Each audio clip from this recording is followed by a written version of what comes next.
Now, let's leave the conference hall for a moment and join Diana Medill. And we're here in the Floral Hall. We're listening to reaction of Robin Cook's speech from a number of Eurosceptics, or people who are not that happy with the way things have been going. We've got Jeremy Corbyn MP, Roger Berry MP, and we're also joined by Peter Shore, who you saw leaving the hall a short while ago. So, Jeremy Corbyn, what's your problem with the way that Robin Cook, is handling Europe?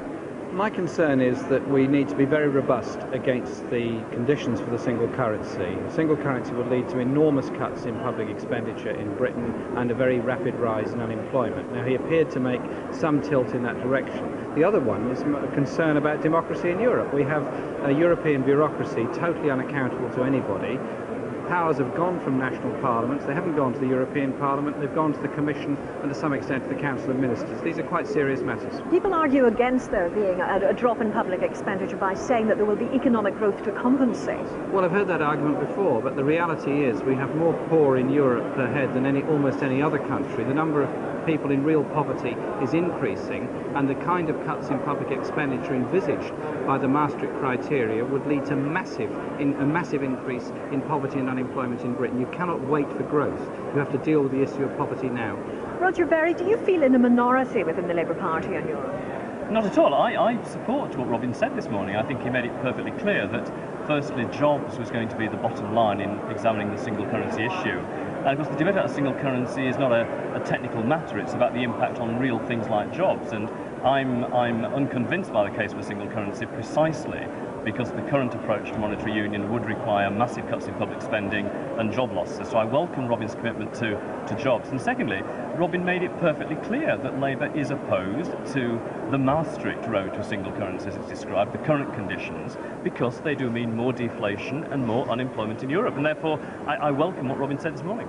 Peter Shore, you wanted to speak, you weren't allowed to, yes, is that right? I'm very, very angry about that. Quite frankly, it was a farce to have a debate, so-called, in which two speakers were called from the floor, both of whom had no criticisms to make, and then to have someone replying from the NEC to the debate that didn't take place. Ludicrous. No, I have some quite strong things to say about the single currency and the great threat that it poses not only for economic growth and employment in Britain, but throughout Europe.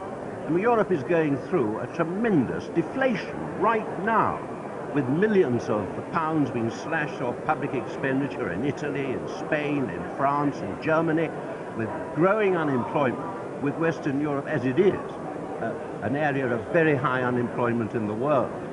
And we must avoid that at all costs. And there is no possibility of the success for a Labour government and all the things it wants to do if we are sucked in to the single currency and lose the power to operate effectively with our own economy. But the point is, your views are embarrassing to the Labour leadership at the moment, aren't they?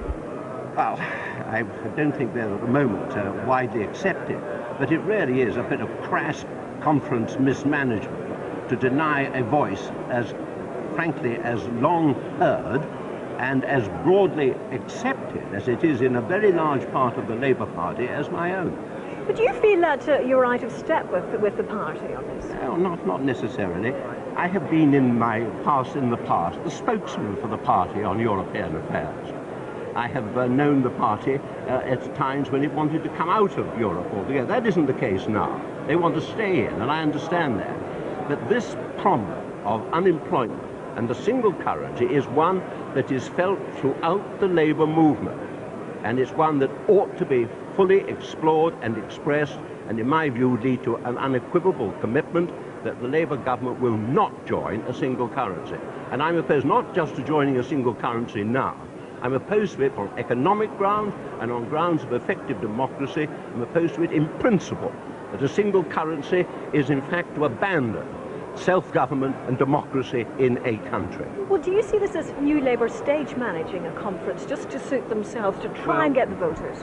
New or old Labour, they do tend from time to time to stage manage conferences. But I think it's a great mistake not to have made it certain that there should be a serious debate about the most serious issue that's going to face, and within months of the general election, the Labour government.